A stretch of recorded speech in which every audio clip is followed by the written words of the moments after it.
Hola, soy Victoria Quiñones y están escuchando un nuevo episodio de Regionalismo desde el fin del mundo.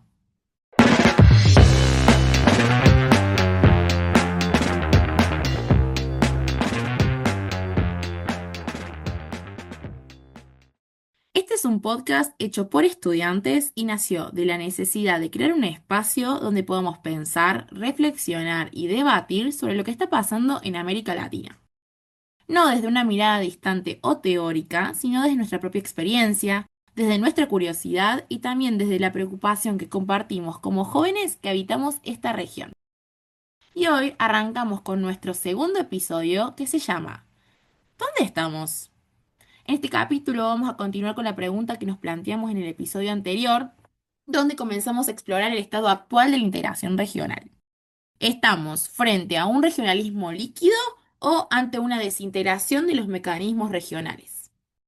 Estuvimos hablando sobre la inestabilidad política que atraviesan muchos países de América Latina y cómo esto lleva y condiciona las posibilidades reales de cooperación entre estados. Entonces, siguiendo con esta idea, considero importante que conversemos sobre cómo responden las instituciones frente a esa inestabilidad. Por eso, me gustaría que comenzáramos este capítulo hablando un poco sobre lo que es la resiliencia institucional de los países latinoamericanos. Es decir, su capacidad para sostenerse, adaptarse y seguir funcionando en contextos de crisis o incertidumbre. A esto me gustaría preguntarle al Santi, ¿hasta qué punto consideras que nos ayuda el concepto de regionalismo líquido para entender lo que está ocurriendo? O, en el caso de la Male, si estamos forzando una lectura optimista sobre lo que en realidad podría ser un proceso de desintegración y debilitamiento regional. Bueno, muchas gracias Vicky por la presentación y buenas tardes a todos los oyentes. Primero que nada, es importante entender que el regionalismo clásico se refería conceptualmente al establecimiento de instituciones fuertes. Hablaba de decisiones basadas en el consenso y sobre compromisos vinculantes. Teóricamente suena perfecto, pero en la práctica latinoamericana actual entiendo que es poco viable. En América Latina, la resiliencia institucional ha sido tradicionalmente entendida como la capacidad de las instituciones estatales y regionales para resistir, adaptarse y recuperarse ante crisis políticas, económicas o sociales.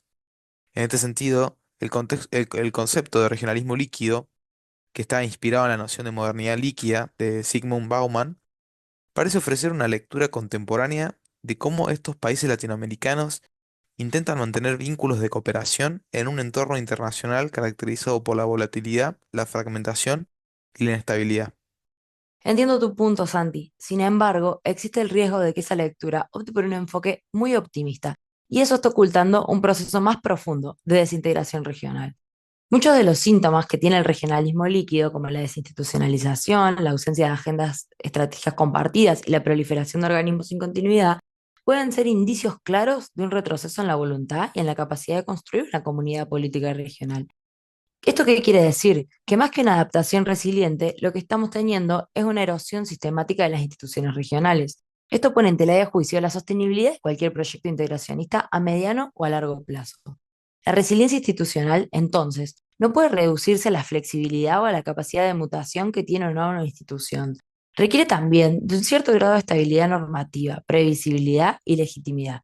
En este sentido, el regionalismo líquido es útil como una herramienta analítica para describir formas emergentes de cooperación, pero no nos está garantizando por sí mismo una integración efectiva y una recuperación real de la confianza entre los estados latinoamericanos. Al contrario, si se transforma en una lógica permanente, está consolidando un estado de regionalismo débil, episódico y funcionalista, que no permite afrontar los desafíos estructurales que exigen respuestas colectivas. Es una crítica válida y realmente está bueno plantearlo así. Pero ojo, tampoco hay que cargarle al regionalismo líquido más culpa de la que tiene. No se trata de decir que esta forma de analizar lo resuelve todo ni que es ideal. Es evidente que los modelos tradicionales ya no funcionan. Es cierto que, además, hay desinstitucionalización, falta de continuidad y normas que son poco claras. Por eso, no podemos basarnos estrictamente en el regionalismo líquido para entenderlo, porque eso ya venía de antes. Lo que hace este enfoque como marco analítico es reconocer esa realidad y tratar de adaptarse. Por supuesto que necesitamos reglas, estabilidad y agendas comunes, eso nadie lo niega, pero pensar que solo con instituciones fuertes vamos a resolver los problemas estructurales también es un poco ingenuo, sobre todo en una región tan volátil políticamente. Entonces, más que ver el regionalismo líquido como una renuncia, hay que verlo como una forma de no quedarnos paralizados.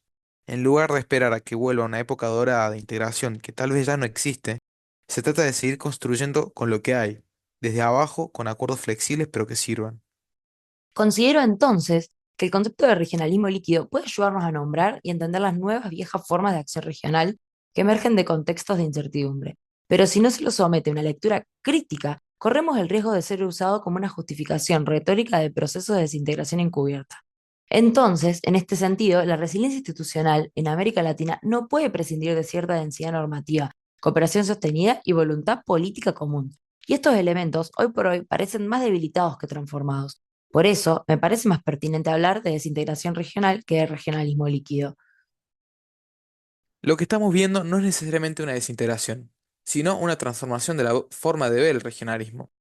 Las salidas de países como Brasil o Colombia de UNASUR no significan el fin de la integración estrictamente, sino el rechazo a marcos institucionales que ya no se ajustan a las necesidades políticas del momento.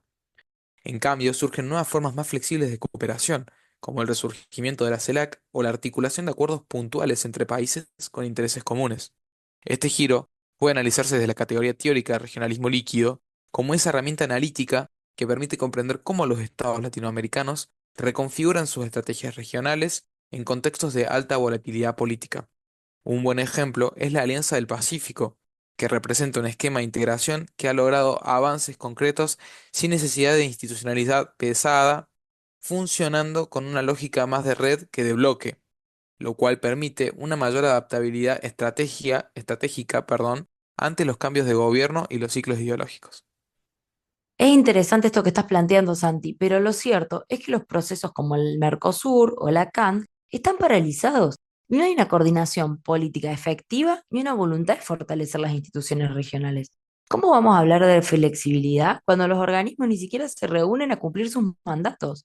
Es evidente que hay una pérdida del compromiso y un vaciamiento institucional, camuflado en resiliencia y flexibilización. Mirá lo que pasó con la Comunidad Andina de Naciones. Bolivia y Perú intentaron sostener el espacio, pero con Ecuador apostando al bilateralismo y Colombia saliéndose del proyecto andino, quedó reducida a una estructura sin músculo político. La flexibilidad, en este caso, se tradujo en abandono. Esa supuesta parálisis también puede interpretarse como una reconfiguración. Si te fijas, las instituciones del siglo XXI no pueden funcionar como en los 90. La CELAC, por ejemplo, ha sido reactivada como espacio político sin estructuras rígidas, lo que permite adaptarse a los constantes cambios de gobierno. El regionalismo líquido observa la necesidad de cooperación sin quedar atado a marcos ideológicos o burocráticos obsoletos. Recordemos la cumbre de la CELAC de 2023 en Buenos Aires. Logró reunir a casi todos los mandatarios latinoamericanos en un mismo foro, pese a las tensiones ideológicas y coyunturales. ¿Eso es poco? Para este contexto es bastante. Después, un chiste un poco como para descontracturar. La CELAC es un grupo de WhatsApp que se reactiva solo cuando hay elecciones o intereses políticos. Después, silencio hasta nuevo aviso. La CELAC es como un grupo de WhatsApp que se reactiva solo cuando hay elecciones o intereses políticos de por medio. Después, silencio hasta nuevo aviso. Más allá del chiste, ¿qué podemos decir de la falta de continuidad institucional? Cada vez que hay un cambio de gobierno, se rompe el proceso anterior. Pasó con Argentina, con Brasil, con Bolivia. Eso no es flexibilidad, es inestabilidad. Los ciclos ideológicos están dinamitando cualquier intento serio de integración regional a largo plazo. No hay políticas de Estado, solo vaivenes. Muy bueno el chiste, Male. Pero dejando eso de lado, me parece que lo que estamos viendo no es únicamente una crisis de las instituciones regionales, sino una transformación profunda en la lógica misma de la cooperación. En lugar de estructuras rígidas y permanentes, lo que predomina hoy es una modalidad más pragmática, que está centrada en lo coyuntural y en lo intergubernamental. Esta pretensión del regionalismo líquido de analizar no entiende que haya que reemplazar los marcos tradicionales, sino que entiende que los países buscan adaptarse a un contexto político inestable mediante esquemas flexibles y funcionales. Lo que algunos interpretan como inestabilidad, otros lo ven como una forma de resiliencia institucional frente al cambio constante. Pero hay ejemplos que matizan esa lectura. La Alianza del Pacífico, por ejemplo, logró cierta continuidad, al menos en temas técnicos. Incluso sin estructura supranacional fuerte, coordinó políticas de movilidad y comercio. Chile, Colombia, México y Perú firmaron en su momento el protocolo adicional que eliminó aranceles al 92% de los bienes, que representó un avance concreto. Claro, Santi, pero si dependemos del color ideológico de los gobiernos de turno, lo que tenemos no es una integración, es diplomacia coyuntural. No se trata solo de una estructura, se trata de voluntad. Y esa voluntad no se está sosteniendo si hay institucionalidad que no trasciende los ciclos electorales. Lo vimos con UNASUR, no se reformó, se abandonó. Eso no es resiliencia, es desinstitucionalización disfrazada. Otro ejemplo claro es el retiro de Colombia de la UNASUR en 2018, bajo el gobierno de Iván Duque. No se intentó renegociar su funcionamiento ni actualizar su mandato, simplemente se lo descartó. ¿Eso es flexibilidad? No, es ruptura, sin una propuesta superadora a largo plazo. Tal vez estamos en una etapa donde la red de acuerdos informales es la nueva norma. Regionalismo como red, no como bloque. Durante la pandemia, hubo coordinaciones sanitarias entre Argentina, Chile y Uruguay que no vinieron desde el Mercosur, sino desde relaciones pragmáticas entre gobiernos. También podemos mencionar el acuerdo de cooperación en infraestructura energética entre Bolivia, Argentina y Brasil, que fue firmado en 2022 centrado en el gas. Eso fue un entendimiento bilateral y tripartito que respondió a necesidades coyunturales, sin pasar por los marcos institucionales clásicos. Pero por favor, cooperación sanitaria no es integración regional. La integración requiere un proyecto político compartido, instituciones con continuidad y reglas comunes. Si no estamos girando en círculo entre proyectos efímeros que mueren con cada cambio de gobierno, y eso es desmembramiento, aunque lo edulcoremos con teorías líquidas. Bueno, muchas gracias por este debate, pero lamentablemente se nos acabó el tiempo. Y este episodio, quiero decir que claramente nos permitió seguir abriendo preguntas, sumando miradas y nos permitió seguir tratando de entender un poco mejor dónde estamos parados como región. Y ahora, sabemos que no hay respuestas simples, pero justamente por eso creemos que vale la pena seguir pensando juntos y juntas. En el próximo episodio vamos a compartir algunas reflexiones finales y conclusiones sobre sobre todo esto que venimos conversando. Así que si este debate te interesa tanto como a nosotros, no te lo pierdas. Nos encontramos ahí para cerrar este recorrido.